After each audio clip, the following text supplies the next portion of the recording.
পিএলসিতে analogue input কয়টা আছে? পাঁচটা পিএলসিতে অ্যানালগ ইনপুট পাঁচটা আছে। ঠিক আছে?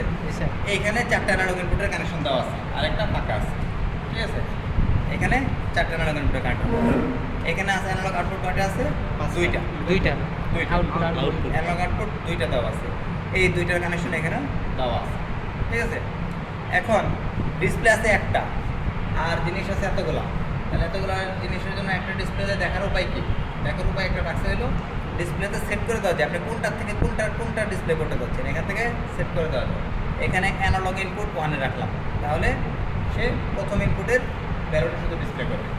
ওকে, তারপরে আছে হলো আপনার কাছে সেন্সর আছে কি নাই, এটা তো একটা ব্যাপার। সাপোজ আপনার কাছে সেন্সর নাই, সেন্সর না থাকলে কাজ করতে পারবেন না। এখানে একটা অপশন রাখছে যে সুইচ দিয়ে রাখছে, সুইচটা যদি উপর থেকে থাকে তাহলে সেন্সর লাগবে না, আপনি এইটাই তখন অ্যানালগ ইনপুটের মধ্যে কাজ করবে, এটাই সেন্সরের কাজটা করবে। ঠিক আছে? এটা ঘোরাবেন ভ্যালু কমতেছে, এটা ঘোরাবেন ভ্যালু বাড়তেছে। ঠিক আছে? এইটাই তখন সেন্সরের কাজ করবে। তো এটা যখন নিচের দিকে দিব তখন ভ্যালুটা এখান থেকে দেবে, তখন আর তখন এই যে এটা ঘুরাইলেও তখন আর কম বেশি হবে না, ভ্যালুটা নেবে এখান থেকে। হ্যাঁ, এটা একটা পট। ঠিক আছে? একটা পট দিয়ে একটা ভ্যালু বের করছে। বুঝতে পারছেন? সবগুলোর জন্য এটা কি সবাই বুঝতে পারছেন? যারা তো এখানে একটু দেখে